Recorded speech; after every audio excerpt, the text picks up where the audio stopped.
Yo, Devin, what the f you waiting on, bro? Nigga waiting on you. What's down with it? What we doing, dog? We doing it or what?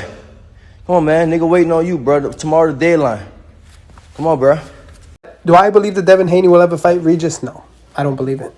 Ellie Seckbach feels like with the information that he now has shows that Devin Haney is not going to fight Regis Prograis or Shakur Stevenson. He's actually looking for an easy way out. We're going to talk about it in this video. I'm going to give y'all all the details. But before we do that, make sure that you hit my like button and subscribe to the channel because I'm giving y'all straight game.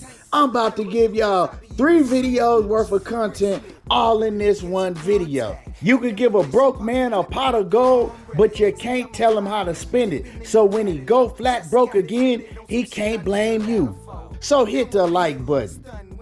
So Devin Haney, man, his name been ringing through these YouTube streets a lot lately. Devin Haney gonna do this. Devin Haney gonna do that. But Ellie Seckbach, he say it's cap, it's all cap. Now let's get one thing straight. I don't think that Ellie Seckbach is the biggest Devin Haney fan. I don't know why. I don't know what they got going on with each other. But, you know, I just want to get that straight and get that clear right off the rip. But like I said in the intro, I'm going to give y'all a lot of information in this video. And the first information that I'm going to give y'all is that we all know that Devin Haney had a deadline. The deadline was supposed to be today. He had to decide and let the WBC know what he was going to do. Was he staying at 135 to face off against Shakur Stevenson, who is his WBC mandatory? Or was he going to go ahead and move up to 140 pounds? Well, that deadline is today. And now the update that I'm finna give y'all is that the WBC has given Devin Haney more time. They've extended his deadline for like 7 more days. So I guess he'll have to make that decision next Friday. He went to the WBC, him and Bill, and they was begging to get more time. You know, hey, we need more time. We need more time. So they gave him more time.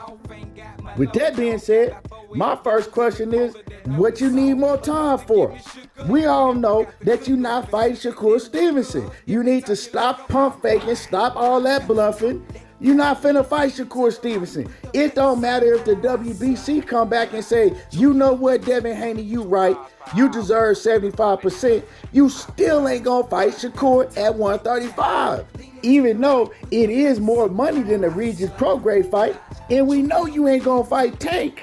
And when it comes to Regis, like I showed y'all in the intro, he said he waiting on y'all. You know what I'm saying? What's going on? Regis already came out one time and he said, man, Devin Haney and them, they tried to lowball me. They give me a respectable offer. We gonna make the fight happen. But he seemed like that he bluffing and pump faking because he trying to offer me pennies. Sound familiar, huh? Did the same thing to Shakur Stevenson, but Shakur Stevenson had that ace in his back pocket and he used it. Also, we got Gervonta Davis. Everybody would think that would be the main fight that Devin Haney would be out here pushing for now that he can pretty much do what he wants to because he's a free agent. But he ain't said one thing about Gervonta or no Davis. He ain't hollered at Steven Espinoza or Al Heyman. And so we obviously know that he don't want no parts of Gervonta Davis. Well, I'll say, I'm going to give him a way out, right? He just don't want to fight Tank at 135 because we know if they were to make that fight with Tank, it's probably going to have to be at 135 because Tank is the A side and Tank can decide where he want to fight at, when he want to fight, and at what weight class he wants to fight. And we've heard Tank say that he's fighting at 135 from now on. He won't be moving up to 140. Well, at least no time soon. Now, a lot of people say it don't matter if Tank fight him at 135 or 140 Tank gonna whoop him and knock him out anyway. That's what a lot of people feel. You know, I still want to see what Devin Haney look like at 140. But like I said, there's been a lot going on. Now, Ellie Seckbach, he believes that Devin Haney is all cap. He believes that Devin Haney absolutely won't fight Regis Prograis, and Devin Haney's not going to fight Shakur Stevenson. He want an easy way out, and that's why he's stalling up everything and trying to get more time from the WBC, because he's looking for the easiest way out he can find. Now, this is why Ellie Seckbach feels that way. I'm going to play y'all the audio, and then I'm going to come back and cook on it. Listen to this, y'all. Do I believe that Devin Haney will ever fight Regis? No, I don't believe it. Devin Haney was trying to petition the WBO before we knew if Teofimo Lopez was retired or not. Devin Haney, his team, wrote a letter to the WBO saying, if Teo vacates, we want to fight Arnold Barboza. If Teo vacates, we want to fight Arnold Barboza. If Teo vacates, we want to fight Arnold Barboza. He didn't say we want to fight Regis. He didn't say we want to fight Jose Ramirez. He didn't say we want to fight Teo. They petitioned to fight Arnold Barboza. But that's all that is out the window because Teo never retired. Now, the WBC are going to give Haney just a couple more days to let them know, is he moving up to 140 or is he staying at 135? He has to let them know either way. What's he doing? And Haney's going to start having all these sanctioning bodies come at him saying, what are you doing? What's your plan? Are you fighting? Are you defending our title? Let others fight for it. There's a lot of big fights at 135 that we're trying to make. So don't hold these fights back. If you stay at 35, we'll work with you. We'll support you. We'll be with you. But if you're moving up to 40, release those belts because a lot of people will want to fight with them. Lomachenko told me he's not going to fight anyone dangerous. He's not going to fight anyone that'll have to hand pick his opponents with tweezers. That's what Loma told me. Now, like I told y'all before, Ellie Seckbach, he not the biggest fan of Devin Haney, and we all know that Vasil Lomachenko, he feels some type of way. He feel like that he beat Devin Haney and he won his rematch. I don't feel he beat Devin Haney, so we know that Lomachenko not going to talk the greatest about Devin Haney right now. But the facts are the facts. You can't skip around the facts. You can close your ears. You can, I can't hear nothing. You know what little kids do? You can do all of that. But the facts are still going to remain. And the facts is, Devin Haney, he ain't trying to fight Regis Prograis. He was pump faking Regis Prograis, right? How the same time you supposed to be in negotiations with Regis Prograis, but then you skip over to the WBO and tell the WBO you want to fight Arnold Barboza for a vacant title if Teofimo vacates it. You want to fight Arnold Barboza for the WBO strap, the weakest strap out of all of them. It wasn't Regis Prograis. It wasn't I want to fight Shakur Stevenson. It was I want to fight Arnold Barboza as soon as Teofimo lets you know that he vacated. And then when Teofimo said, nah, you ain't finna get off that easy, Devin. You gonna have to fight me for this belt.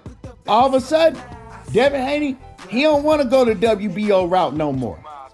You see what I'm saying? So when Ellie Seckbach says that Devin Haney is trying to find the easiest opponent that he can find at 140 pounds, and then when Lomachenko says that he not going to fight no tough opposition, he going to fight somebody that he know he can beat, and it ain't going to be Regis Prograis. They make a lot of sense when you hear these facts that they give, that Arnold Barboza shit. It makes a whole lot of sense. So now I understand why people running around here saying that Devin Haney is going to duck. Devin Haney going to do that. Because I never said that. You know, I've always felt like if Devin Haney goes up to 140 pounds and fight Regis Prograis, that's a hell of a fight to come up to your new division and to take on Regis. That's a tough, dangerous fight. Regis ain't nobody punk. He ain't nobody pushover. And I was the one that continued to say, all I feel about Devin Haney is he just need to keep it real and stop bluffing and pump faking and let everybody know he never gonna fight at 135 again, no matter what. Because that's obvious if you're not pushing for a Gervonta Davis fight. That's how I felt about the situation. So I was never one of the ones that was saying that he was ducking, but when I hear this information, it all makes sense. It make it look like that he's bluffing, right? He trying to hold off Regis We already know, like I said, him trying to hold off Shakur, he wasn't going to fight him anyway. And it looked like he looking for another move, right? And then at the end of the day, you going to have Bill and Devin come out and say that everybody was ducking them. They tried everything they could to try to make fights with Shakur and Regis Prograis. And then Tank Davis didn't want it. Everybody's afraid of Devin Haney. And they going to try to run with that narrative again. It all makes sense. But like I said, we just got to wait and see how this plays out. Devin Haney, he got 7 more days. So next Friday, he got to make his decision, and we going to see what he do. We on this helmet because we going to see what he do. Now, if he fight Regis, you can't call him a duck. You can't call him a duck, but you can call him out for pretending like he was going to stay at 135 either way or the other. You feel me? But anyway, y'all let me know how y'all feel about this. Drop a comment in the comment section. Make sure that you hit my like button. You know what I'm talking about? I'm giving y'all game every day. Hit the like button. And y'all already know how I do. There you go, talking that boxing again. And I'm gone.